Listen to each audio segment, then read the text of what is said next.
Assalamualaikum warahmatullahi wabarakatuh. Hamdan lillah wa syukran lillah, wassalatu wassalamu ala rasulillah wa ala alihi wa ashabihi wa man walah. Amma ba'du. Khulural mukhtaramin, para alim ulama, wabil khusus pada malam hari ini kita ditunggui oleh Romo Ki Haj Zainal Arifin, juga Romo Ki Haj Gus Badawi Bashir, juga pemimpin partai kita Gus Yusuf Khulori, lengkap dengan kepengurusannya sekretaris partai Mas Kirman, seluruh sahabat-sahabat aktivis Partai Kebangkitan Bangsa, baik yang duduk di legislatif maupun yang belum duduk di legislatif, juga ibu-ibu dan sivitas wanita, yang saya lihat kok tidak ada 30% ini wanitanya.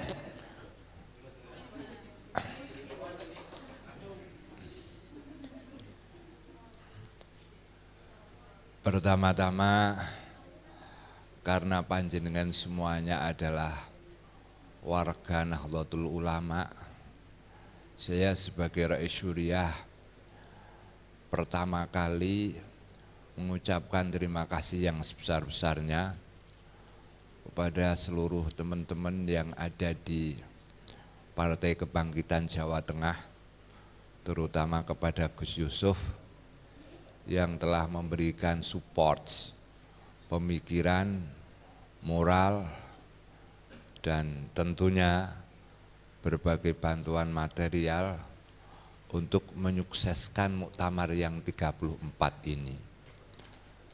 Sebab saya kira merupakan tanggung jawab bagi seluruh warga Nahdlatul Ulama, apalagi warga Nahdlatul Ulama kelas menengah. Kalau panjenengan itu kan sudah kelas menengah, ikut mensukseskan muktamar NU. Sebab kalau muktamar NU tidak sukses, ya NU akan kacau. Kalau NU kacau, saya yakin PKB juga kacau. Saya yakin itu.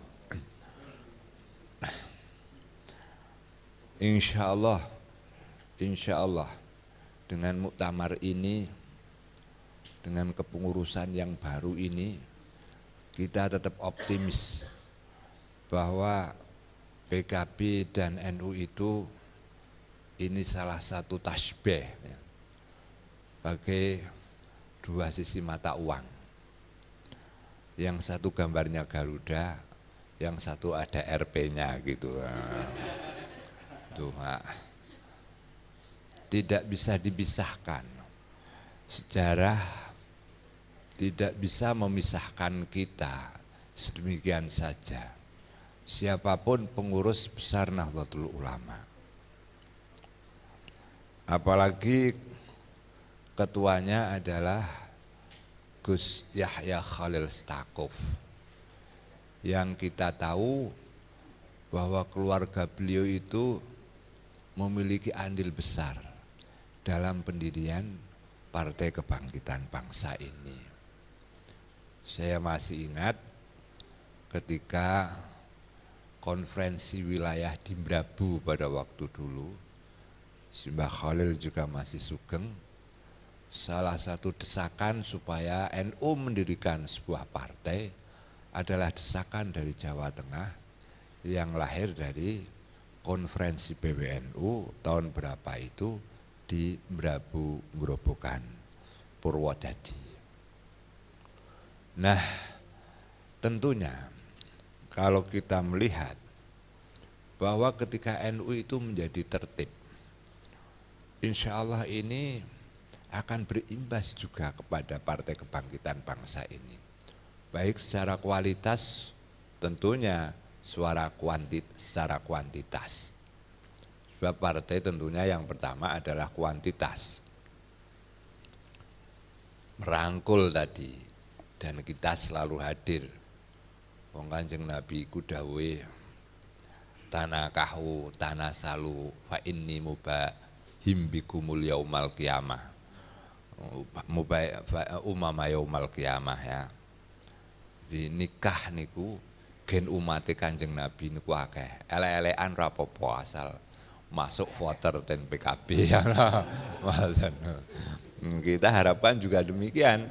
Ya meskipun diri kita kayak demikian ini Kanjeng Nabi mubahim bikumul umama yaumal qiyamah ya insyaallah kita akan diakui umat beliau. Elek-elekan ya pokoknya nambah swara gitu dengan para nabi-nabi yang lainnya. Nah, ini tidak bisa dipungkiri bahwa ketika Jamiah Nahdlatul Ulama itu menjadi tertib, kinerjanya dirasakan langsung di tengah-tengah masyarakat. Dan saya yakin terutama di Jawa Tengah itu sinergi antara NU dan pengurus-pengurus cabang itu sangat erat.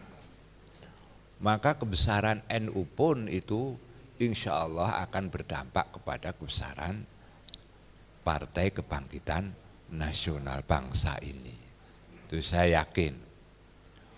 Oleh karena itu saya yakinkan panjenengan, terutama karena Jawa Tengah ini sebagai basic pijakan pertama Gus Yahya untuk maju ke ranah pencalonan pengurus besar Nahdlatul Ulama.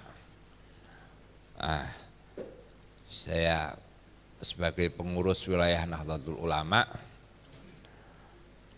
istilahnya jangan ragu bahwa kita punya harapan besar. Kita dalam arti sebagai eksponen Partai Kebangkitan Bangsa dengan kepengurusan PBNU yang akan datang. Hadirin yang dimuliakan oleh Allah. Nah, bagaimana kita mau memisahkan antara NU dan PKB? PKB bisa hidup kalau di Jawa ini karena NU. Tapi NU bisa hidup di luar Jawa itu karena PKB. Kan gitu. Ya memang realitasnya kayak demikian ini.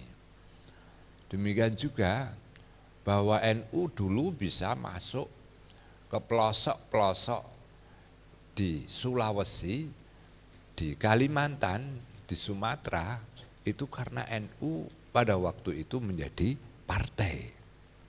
Jadi apa? Ternyata godaan-godaan dunia, kalau toh partai itu pada waktu itu adalah untuk mencari suatu kedudukan, ternyata itu juga bisa membawa efek pada maslahah yang sifatnya ukhrawi. Nah, gini. Sing penting niate ning ngarep. Dene ning tengah rada oleng-oleng sithik ya ora apa-apa wong sing jeneng manungsa kan. Sing jeneng manungsa. Tapi kan senakal-nakal, saya bilang demikian. Senakal-nakal pengurus PKB, senakal-nakal DPRD PKB iku ijek gampang tobaté lah ngono.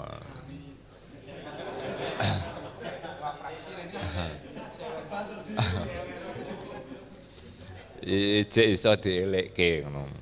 Nek karo kiyaine tetep isin iki ngono. Itu keistimewaan PKB. Ini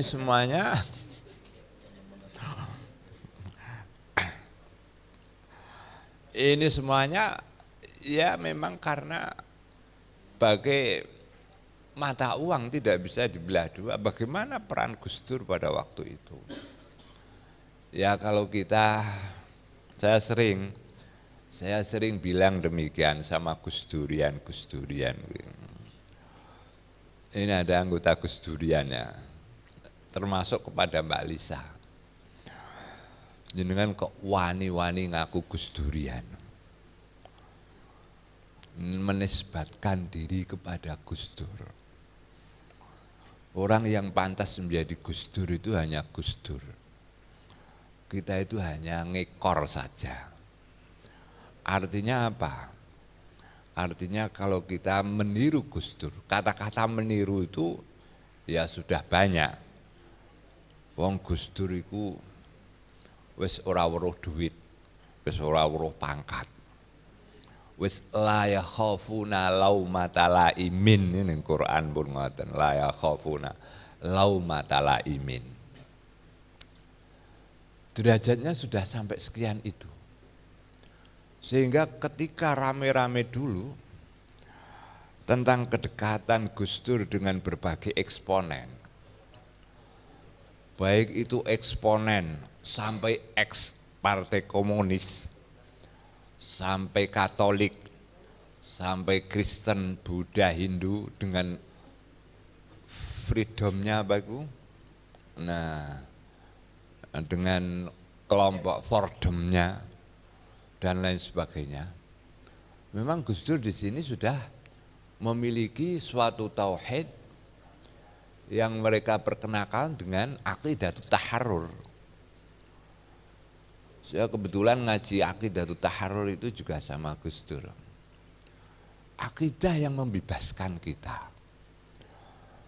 Bahwa di dalam berjuang dan menapak kehidupan ini, kita sudah tidak terikat dengan pujian, sudah tidak terikat dengan cacian orang-orang. Yang penting kita terus berjalan menuju tujuan yang kita tentukan. Aqidatut taharrur, pembebasan diri dari perbudakan-perbudakan kemanusiaan, tapi kita harus mengabdi kepada kemanusiaan itu. Membebaskan diri dari perbudakan-perbudakan material, perbudakan pangkat, perbudakan harta dan lain sebagainya, tapi kita bebas bahwa kita sebagai makhluk Tuhan yang memberi kemandirian untuk langsung menuju kepada Allah Subhanahu wa taala. Itu aqidatut taharrurnya beliau. Oleh karena itu jangan langsung kepada poknya. Orang umpamanya sekarang itu kalau kita membaca manaqib, baik itu manaqib Syekh Badawi, baik itu manaqib Syekh Abdul Qadir Al-Jailani, baik itu manaqib Syekh Asy-Syadzili, itu yang dibaca hanya wa min karomatihi aidon. Sing arep ditiru ku karomat-karomate tok. Demikian pula kelompok-kelompok yang senengnya hal-hal yang khariqul adah. Jadi dia melakoni sebagaimana pilakonnya Sunan Kalijogo supaya bisa demikian. Syekh Abdul Qadir secara demikian. Wa min karomatihi demikian dan lain sebagainya. Kita ingin meniru Gus Dur dan lain sebagainya. Tapi sama sekali kita tidak memperhatikan proses. Bagaimana Gus Dur bisa demikian? Bagaimana Syekh Abdul Qadir bisa demikian? Bagaimana Syekh Al-Badawi bisa demikian? Bagaimana Syekh Abil Hasan Asy-Syadzili demikian? Bagaimana Mbah Kiai Khulori bisa demikian? Bagaimana Mbah Kiai Maksum bisa demikian? Senangnya itu jujuk ke keramatnya. Senangnya itu jujuk ke keramatnya.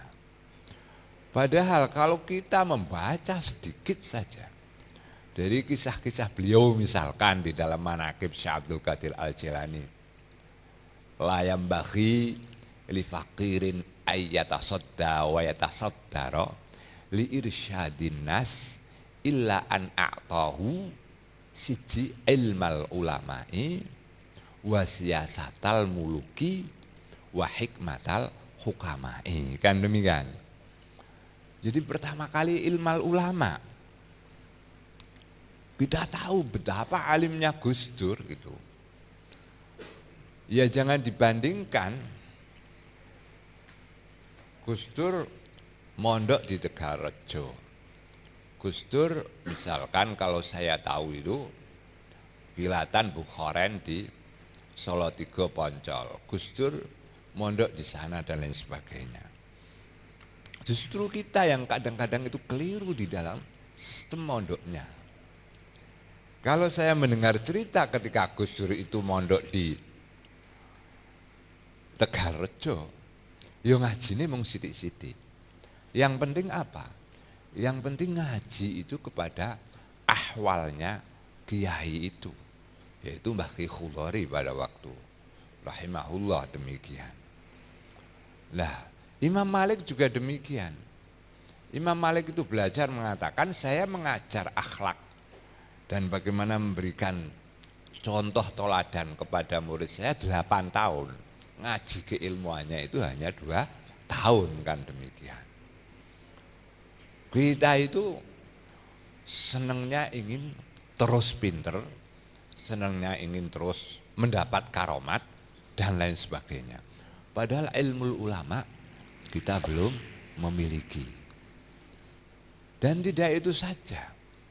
Kalau ilmu ulama itu bangsa ahkamud diniyah, ahkamud syariah harus dilengkapi dengan siasatal muluk. Seorang mursyid harus mutafannin fil ulum, mutafannin fil ulum. Nah, siasatal muluk termasuk ilmu kenegaraan. Apalagi panjenengan sebagai aktivis-aktivis partai. Dulu panjenengan ngaji di pondok pesantren. Sekarang kitabnya agak ditutup lagi, ngajinya adalah perda. Ngajinya adalah undang-undang. Karena itu siasatal muluk. Nah, bahas perda kayak bahas fikih, plek tewek. Ya ora do paham. Apa meneh sangka partai PDI misalkan opo kuwi gitu. Padahal suara kita belum begitu dominan di situ. Maka siasatal muluk ini harus kita pelajari sungguh-sungguh. Ini sudah dimiliki oleh Gus Dur. Siasatal muluk itu. Bagaimana dia bisa mempengaruhi tokoh-tokoh dunia kalau dia tidak memiliki siasatal muluk ini. Bagaimana dia tidak bisa berhasil dalam 2 tahun. 2 tahun berhasil dalam 2 tahun.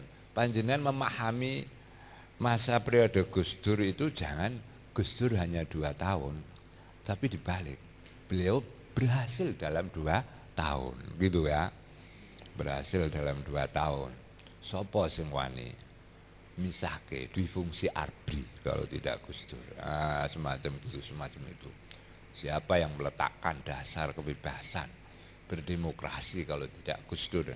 Berhasil dalam 2 tahun yang mungkin tidak akan berani dilakukan oleh presiden dalam masa 10 tahun presiden biasa. Beliau berhasil dalam ini tidak mungkin kalau dia tidak mengetahui siasatal muluk, ini tidak mungkin. Bagaimana beliau bisa meletakkan dasar-dasar pemikiran yang sangat mendasar. Kalau panjenengan ingin mempelajari pemikiran Gus Dur, barangkali dulu saya senang membeli majalah-majalah Prisma dan lain sebagainya, itu yang di situ ada tulisan-tulisannya Gus Dur dan lain sebagainya. Bagaimana dia faham tentang filsafat-filsafat yang ada, apalagi hikmahnya para aulia sudah tidak diragukan lagi ya. Nah, Gus Dur iso omong karo wong mati awake dhewe ora iso ya jalan. Dihapusi, diguluk-guluk kan, dihapusi kan Gus Dur kan. Dihapusi oleh Gus apa itu? Itu Gus sareane Abah, tenan Gus Dur tahlil. Tengah-tengah tahlil iki Gus kowe ngece aku iki sing tak tahlili iki wong wedok sing dipendem iki ora Abah jenengan. Nah, karena dihapusi kan gitu. Ya memang panjenengan saya coba, ternyata beliau tahu juga kalau yang ditahlili itu wong wedok ya, tidak abahnya Gus Guluk-Guluk itu. Nah, hikmat al-hukama di beliau jelas tahu. Kalau panjenengan bicara filsafat dengan beliau tentunya tidak ada yang menandingi untuk saat itu. Oleh karena itu ya member juga. Oleh karena itu PKB ya malu-maluin tidak sebesar, kalau tidak sebesar jiwanya Gus Dur, kalau tidak sebesar sosoknya Gus Dur. Semangat ini harus selalu dibangun. Kita harus punya patron. Patron kita siapa? Ya kalau kita menokohkan Gus Dur ya kita harus meniru setidak-tidaknya bagaimana Gus Dur dia menjalankan perpolitikannya, kita kaji dan lain sebagainya. Bagaimana pemimpin-pemimpin ini setidaknya yang memahami pemikiran-pemikiran Gus Dur. Nah kalau dinamika-dinamika di dalam partai itu sudah biasa. Bagaimana dinamika di dalam NU. Kalau kemarin misalkan Gus Yahya itu jelas ketika vote dengan Pak Said itu, kalau suaranya Pak Said dikumpulkan dengan suara yang tidak Gus Yahya saja, Pak Said masih kalah. Tapi kenapa dilanjutkan ke dalam tahap pemilihan bukan pencalonan? Ya karena apa? Karena beliau menguji kepada kadernya, Romo Ki Said menguji kepada kadernya, Yahya ini tahan banting betul atau tidak, minder atau tidak, kan demikian. Jadi seluruh yang terjadi pada pemimpin-pemimpin kita ini, kalau kita di bawahannya ya kembali kepada kaidah kita, wa ma jaro bainas sahabi bainas syuyukhilah bainas syuyukhi naskutu. Apa yang terjadi di sana dari hal-hal yang zahirnya itu konflik, saya bilang zahirnya konflik, batinnya saya yakin tidak. Itu kita tidak usah ikut komentar, tidak usah ikut-ikutan. Yang penting bagaimana Jawa Tengah ini diatur yang sebaik-baiknya, kan demikian. Jadi kalau saya boleh menasihati, setiap ada konflik itu harus dilokalisir, jangan diperpanjang dan jangan diperlebar. Ini nasihat orang tua loh, ini saya sebagai resurian. Ya gitu. Hadirin yang dimuliakan oleh Allah, terutama ya karena ikon kita Gus Dur, juga ikon NU, juga ikon Nahdliyin, juga ikon bangsa ini, maka kita perkenalkan dulu dan kita samakan dulu visinya dengan apa yang dimiliki oleh Al-Maghfurlah Gus Dur ini. Insya Allah Partai Kebangkitan Bangsa ini akan menjadi besar yang akan datang. Hadirin yang dimuliakan oleh Allah, tentunya ya pengurus NU itu apa? Ya pengurus NU itu kalau berpikir partai, pertama yang terlintas itu mesti PKB. Sopo wis, sekretaris saya yang namanya Huda, yang kayaknya kemelinti itu. Tapi bagaimanapun juga ketika berpikir tentang politik, lah piye PKB ini, gitu. Artinya apa? Badahian, wis otomatis. Apa yang difikirkan itu adalah partai yang paling dekat dulu dengan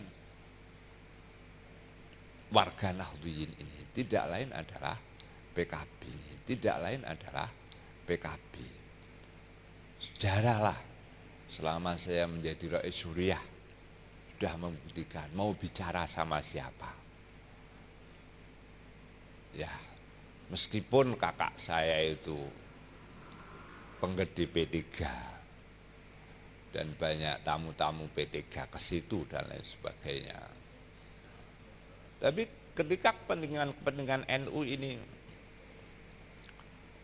harus dipenuhi, yang itu hubungannya dengan kekuasaan, ya kembalinya ke PKB. Bagaimana, siapa yang berani untuk melawan full threshold dulu? Partai-partai, tidak ada yang bicara. Yang bicara cuma PKB kan. Ya meskipun kadang-kadang kami memberikan kritik yang maklumi. Aja lara ati kena sedina wae, tapi rong dina kudu silangan gitu. Lara ati. Insyaallah, insyaallah. Insyaallah Gus Yahya juga demikian. Insyaallah Gus Yahya juga demikian. Ya bagaimanapun juga kami bertanggung jawab lah untuk ngilik ke beliau. Ya kalau tadi ada di dalam Quran, NU tidak akan menjadi alat politik PKB. Kapan NU jadi alat politik PKB? Sejak dulu memang tidak jadi alat, nah kan gitu. Nah, itu kan merupakan apa ya, wartawan ya, wartawan. Nah, inja'akum fasikum binaba'in fatabayanu.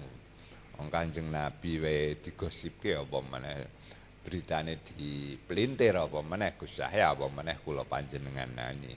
Tabayun itu sangat penting sekali. Hadirin yang dimuliakan oleh Allah, kebersamaan dan kehadiran itu sangat penting. Salah satu kelemahan pengurus NU itu adalah kurang kebersamaan dan kehadiran. Gus Dur diundang ranting we nak nganggur we mari gitu. Gus Dur nak kula diundang ranting nggih mari. Diundang MBC ya mari. Mosok pengurus wilayah ngunjungi ranting itu kan koordinasinya kurang baik. Pengurus wilayah kunjungannya sampai ke cabang dan lain sebagainya. Tidak bisa di NU ini. Patron masyarakat kita tidak bisa. Demikian pula jadi pengurus PB, saya bilang sama Gus Yahya, siap bahwa rumah panjenengan adalah mobil panjenengan dan hotel serta penginapan rumah-rumah kiai semuanya gitu. Tambah private. Tapi istrinya tetap satu aja Gus. Nah gitu. Gimana Gus Dur? Ya Gus Dur ya tidak punya rumah panjenengan. Kalau ke Ciganjur dulu, saya ke Ciganjur pada waktu muktamar di Makassar dulu, Ciganjur. Dan sekarang ya rumahnya Gus Dur semacam itu. Wong memang rumahnya itu tidak penting kapan saya tidur di rumahnya, beberapa kali saja kan, lebih banyak di jalan, di hotel dan di rumah-rumah orang lain. Kira-kira jenengan sanggup menapa mboten kados mekaten niku. Ya Gus Dur omahe elek ya elek, wong ora tau dinggoni, ngopo didandani wong ora tau dinggoni. Ah gitu, semacam gitu. Kehadiran itu sangat penting. Sehingga betul-betul secara psikologis itu kita memberikan ketentraman kepada masyarakat. Kalau toh panjenengan punya aspirasi dan ingin memperjuangkan, tidak apa-apa. Kalau tidak berhasil bilang saya belum berhasil gitu. Belum berhasil. Warga NU itu tidak masalah. Saya pernah punya pengalaman pahit dalam NU itu. Ketika dulu masanya kepemimpinannya Mas Adnan itu mengadakan Kartanu dengan model asuransi 400.000 ketika ada kematian, tapi hanya dalam tempo 3 bulan sudah kolab. Saya bilang, ya sudah, karena ini kerja kolektif, kita semuanya harus bertanggung jawab. Dan saya yang kebetulan itu yang tidak PNS sendiri, dan waktu saya longgar, saya minta izin kepada cabang-cabang. Bahkan di Magelang itu dibuatkan forum di lapangan oleh almarhum Mbah Dur. Monggo dengan ngendikan maksud naon mboten napa-napa. Saya minta izin, mohon maaf bahwa Kartanu asuransi menika kolab dan lain sebagainya. Mereka memaklumi, tidak apa-apa, memang ini kegagalan bersama. Bahkan ketika di Purworejo saya dihadapi oleh para pengurus-pengurus ranting. Sudah saya jelaskan kenapa kok sudah tidak bisa memberikan santunan demikian ini. Monggo kalau yang akan bertanya. Pengurus ranting itu ada yang bilang demikian. Lah kula dereng takon mawon jenengan pun pucet napa mulai kula takon. Nggak masalah, itu resiko seorang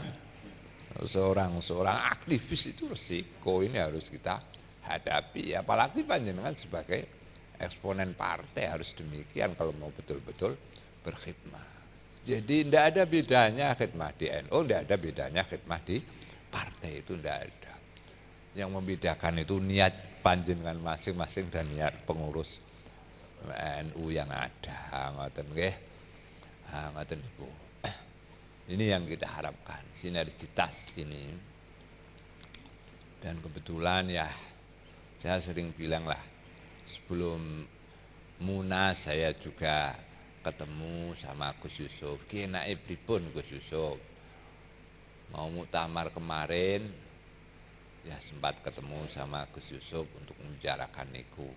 Ya tentunya tidak dengan panjenengan, sebab ada hal-hal yang strategis yang perlu kami bicarakan sama Gus Yusuf, kan panjenengan memaklumi dan panjenengan harus husnudzon lah demikian. Insya Allah tidak apa-apa, kita atur Jawa Tengah ini sebagai pilot proyek baik bagi NU-nya maupun bagi partainya ya.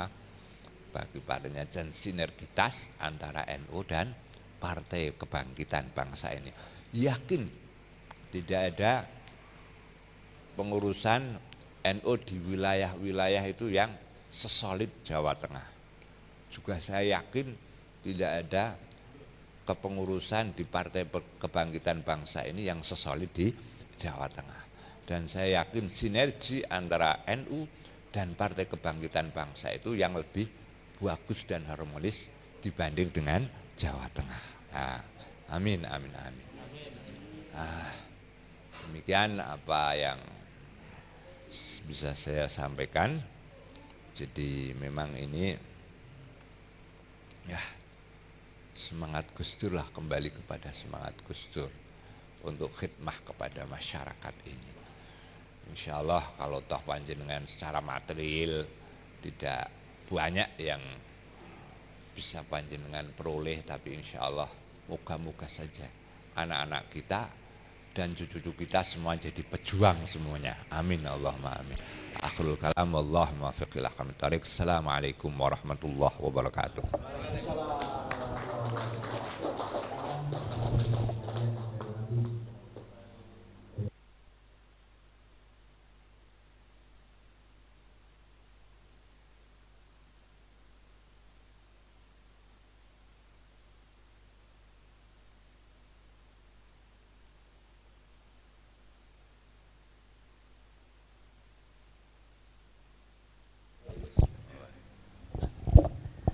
Assalamualaikum warahmatullahi